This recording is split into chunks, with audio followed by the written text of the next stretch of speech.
नमो भगवते वासुदेवाय। बूढ़ा बासोड़ा की कहानी। वैशाख मास के कृष्ण पक्ष की अष्टमी को बूढ़ा बासोड़ा मनाया जाता है। इसके लिए एक दिन पहले से ही बासी खाना बनाकर रखा जाता है और दूसरे दिन ठंडी राबड़ी और रोटी से माता की पूजा की जाती है। ठंडा खाना ही खाना चाहिए।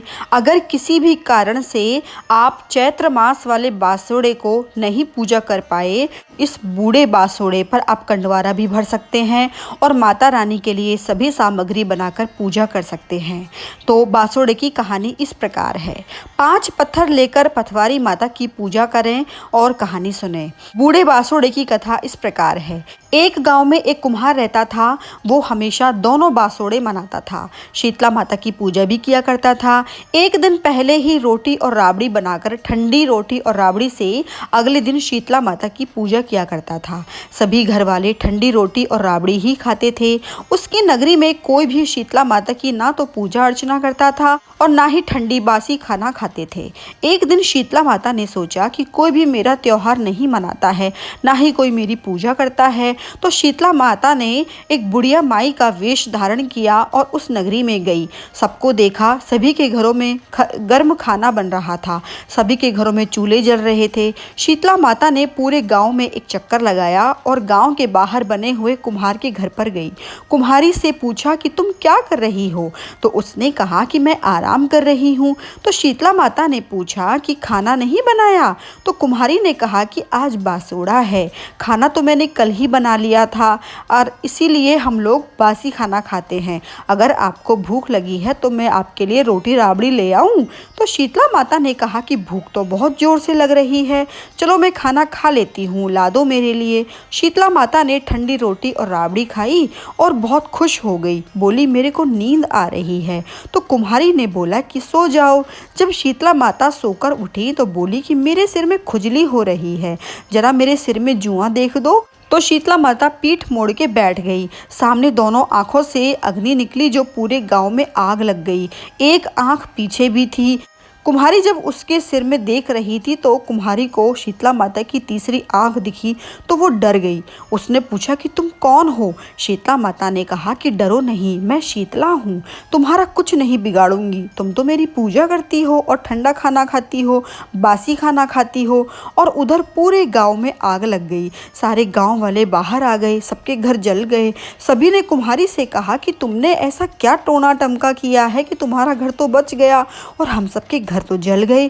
कुम्हारी ने कहा मैंने तो कोई जादू टोना नहीं किया, मैं तो शीतला माता की पूजा करती हूँ और ठंडा बासी खाना खाती हूँ।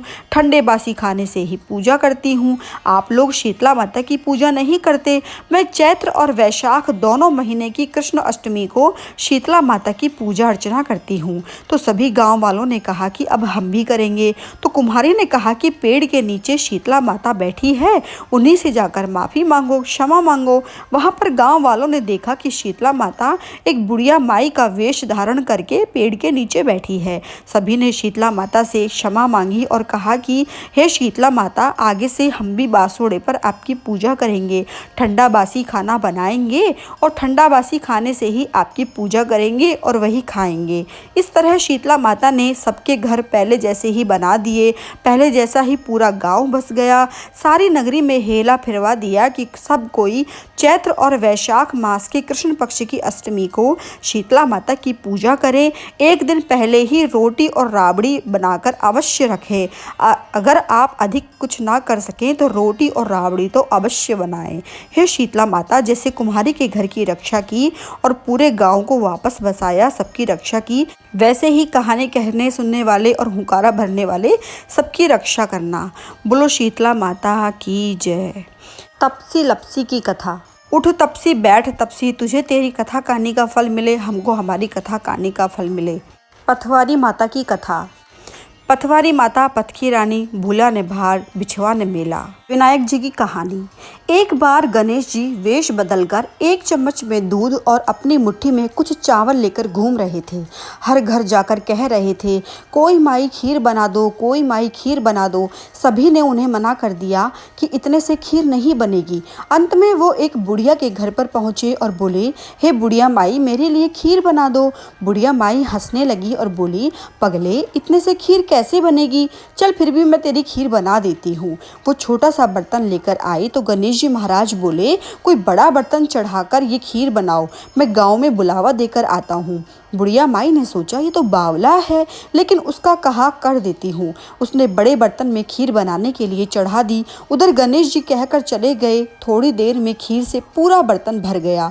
बुढ़िया माई ने सोचा कि वो गांव में बुलावे की कहकर गया तो है, पता नहीं बाद में खीर बचे या ना बचे। तो बुढ़िया माई ने अपने लिए खीर निकालकर गणेश जी के नाम से भोग लगाया और खाने लगी। इतने में ही गणेश जी महाराज आ गए। बुढ़िया माई बोली, जाओ खीर खा लो। तो गणेश जी महाराज बोले, हे बुढ़िया माई, मैंने तो तभी खा ली जब तुमने भोग लगाते समय मुझे याद किया था। अब तुम पूरे गांव को खिलाओ। जब तक पूरा गांव खीर नहीं खा लेता तब तक तेरे भंडार में खीर खत्म नहीं होगी। ये कहकर गणेश जी महाराज चले गए। थोड़ी ही देर में बुढ़िया माई घर के अंदर गई तो देखा कि सारे बर्तन तो अनाज से भरे हुए हैं। सोने चांदी गहने आभूषणों से पूरा घर भर गया है। विनायक जी महाराज, जैसा उस बुढ़िया माई को दिया वैसा ही सबको देना। कहानी पढ़ने सुनने कहने वाले और सबको देना। बोलो गणेश जी महाराज की जय।